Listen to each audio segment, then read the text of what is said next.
I'm going to be making a tier list for demons and demon slayers. I'm going to be going from the least to the greatest. I'm also going to be telling y'all if it's good for PvE and PvP at the same time. So make sure you stay tuned for that. But before you even get into the video, make sure you leave a like and subscribe if you haven't already. And I really appreciate y'all. On our other video, we actually had, I think, 1.2 or 1.3K on our video. And I really appreciate that, gang. Like, I can't be doing this without y'all. And it's crazy how far I came from my channel. Anyways, I love y'all. Let's get 1,000 likes on this video if we can. And let's get into the video. A tier list we're going to be doing is going to be breathing. I'm going to be actually very blunt on this, so if you got a problem with it, just comment down on what you think, honestly, and yeah, just be like that. Everybody have their own bit opinions, but I think I did good for it. For number 9, I'm going to have to give it to water. Water has good combo potential, but it just isn't good in PvP, because in PvP it's pretty much avoidable and things like that. For the PvE side of things, I'm pretty sure you can still infinite combo not people, but NPCs, and it's actually still good for the grinding part is like the grinding side of things. So hey, if you want to grind on water, then go ahead, be my guest. For PvP though, it's pretty much predictable, but I think you can put somebody in a pickle if you did try hard enough while using water. They did give water like a necklace to boost this damage, but hopefully it does get a rework, if I'm being honest. For number 8, I'm gonna have to give it to Insect. Insect is at number 8 right now, just because of the fact that everything is like mostly avoidable in PvP. Don't get me wrong, the poison effect and damage a little bit is good, but like I said, everything is pretty much avoidable.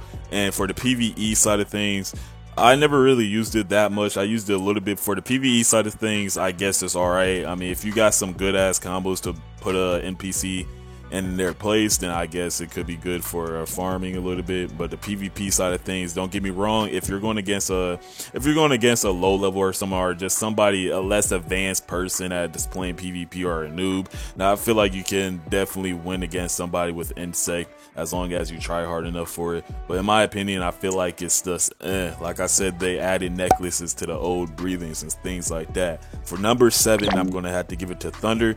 The only reason why Thunder is in the trenches right now is because how many nerfs that it had in its like future time, honestly. And the nerfs just crazy. It has hella cooldown now. You can mostly hear the thunderclap and flash Q, so you can dodge that. Or it's just really predictable to block the regular thunderclap too, because people just use it so bluntly. I feel like if you get somebody in a regular combo, you can actually sauce them up. So don't get me wrong, it still has combo potential. For the PvE side of things, it still has combo potential, because honestly, you can still put like the NPC in a pickle. I'm not gonna lie. So it is good for farming too. So if you want to farm with it, go ahead, be my guest, or you could be the next Thunder God or something like that. I don't know. For number 6, I'm gonna have to give that to Beast Breathing. The only reason why Beast Breathing is at number 6 is because the downside of things is short range. It's so close range. If somebody's running, you can't even do much about it, because you know how short range it is, and half of the moves, the only fast move is the charge. But yet again, the charge isn't that fast, so people can mostly just run away from that. And yeah, it's actually good for PvE a little bit, as what I heard and what I used before. It's decent for PvE, but at the same time, if there's a lot of NPCs and stuff like that, is the downside, because it doesn't do that good against with a whole bunch of NPCs and stuff like that. Super short range, but it's still good for combo potential if you do catch up to a runner. So yeah, I mean, at least you got that. For the 5th place, I'm gonna have to give it to Wind. Wind is actually really good still, and I would put Wind up a little bit more, but honestly, I feel like the 5th place actually is a good spot for Wind, if I'm being honest with you. Now, Wind still has good combo potential, a lot of stuns. It's still good for PvE and PvP, so actually you can do really good with Wind. And honestly, go ahead, be Wind right now. I promise you, you're going to have fun with it. For the number 4th place, I'm going to give it to Mist. Mist is also good. It's almost like the comparison to Wind, just a little bit, but just a little more slow moves and things like that. It does high damage for what it is, and I think it could be better if it did have a little bit more somewhat combo potential. But don't get me wrong, there is a lot of combo potential with it, and it does good high damage. For PvE, it's really good too. You can easily farm with the PvE side of things, and the NPCs are really easy to beat when you're using it. So yeah, for the third place, I'm going to have to give it to Rengoku. Rengoku, people keep saying it's ass. I'm telling you right now, if you just level up all the way, it's actually really good for PvE. The high damage is crazy, and if you have buffs and like boosts for damage, the ult actually shreds people health, and people don't realize that.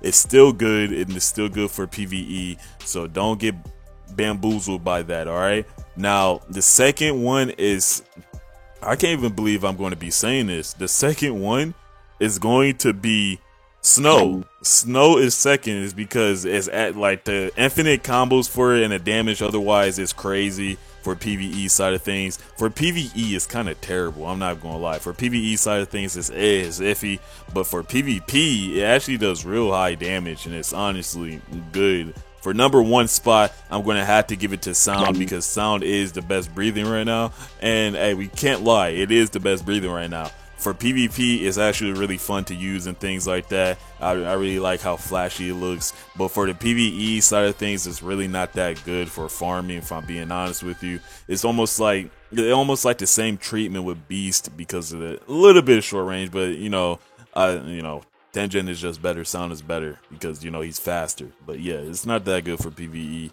and I'm gonna have to give it to him for number one. And let me know what y'all think about that breathing tier list. Alright, so I'm going to be going over the BDAs now, everybody's favorite. So you already know I'm going to be non-biased. I've been non-biased. I'm just personally, I just know what it is, and I just do PvP. So yeah, let's get into it. 8 BDAs, let's go. For number 8, I'm gonna have to give it to Temari. I didn't even want to put number 8 for Temari, but like the thing is, people keep calling it trash. How a lot of people use it. Now let me tell you the good thing about Temari. Temari does high damage when you're in the forearms, and when you put somebody in a combo, it's almost like an infinite combo, just a little bit. Especially if you have your forearms activated, and people just doesn't look at the good side of the Temari BDA, and it's actually really good in PvP too, as long as you know how to have aim with it. The PvE side of things is also really good too, as long as you know how to farm with it. I'm pretty sure it's good for multiple enemies as long as you know what you're doing with it. But yeah, Temari is at number 8, sadly. For number 7, I'm going to have to give it to Arrow. Arrow is still good, don't get me wrong. The PvP potential when you get somebody in a combo is crazy, and it still does high damage too.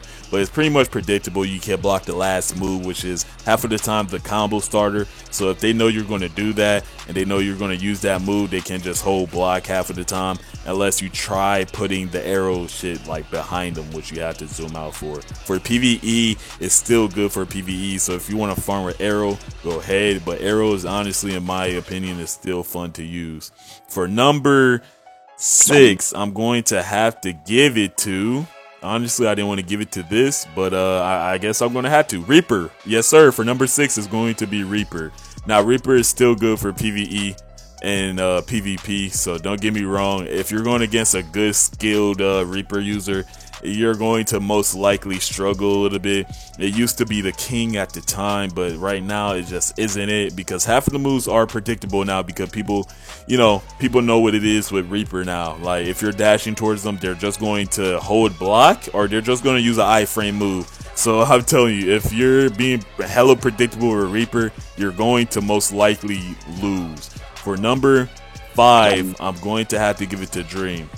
The only reason why Dream is low right now is just because of the fact of, I haven't been seeing a lot of Dream users, and it is pretty much easy to go against a Dream user now. The damage is still high, don't get me wrong. If you get put in a combo, you're going to end up dying, so don't get me wrong. So yeah, but Dream is honestly real good for PvE side of things and farming, so if you want to farm a Dream, go ahead, be my guest. For number 4, I'm going to have to give it to Blood. Blood is still good for whatever reason. It just slaps. Blood just slaps. It's crazy to me. So yeah, and there you can still somewhat spam with it, but I'm pretty sure it's getting hella nerfed, or I think it did get nerfed. But Blood is honestly real good still for combos and things like that. And for PvE, it's still good. So if you want to go Blood, go ahead. Blood Explosion Art, go ahead, get it. For number 3, I'm going to have to give it to Shockwave.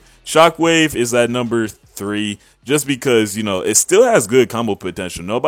People forget it has iframes. It still has a little bit of high damaging moves, especially if you have damage buffs and things like that. It does take hella skill to use though. So yeah, if you're not good with Shockwave or quote unquote Akaza's Blood Demon Art, then I guess it wouldn't be for you. But yeah, that's my opinion. For number 2, I'm gonna have to still give it to Swamp. Swamp is fast as hell, and it's pretty much good for PvE too. But Swamp for PvE and PvP is incredible. Like, it's just crazy. Swamp is also good for Mugen trains and things like that. And the PvP is still good. It still does high damage, even though it did slightly get a damage nerf. But it's still good if I'm being honest. And for number 1, I'm going to have to give it to Ice. Ice is the new meta right now.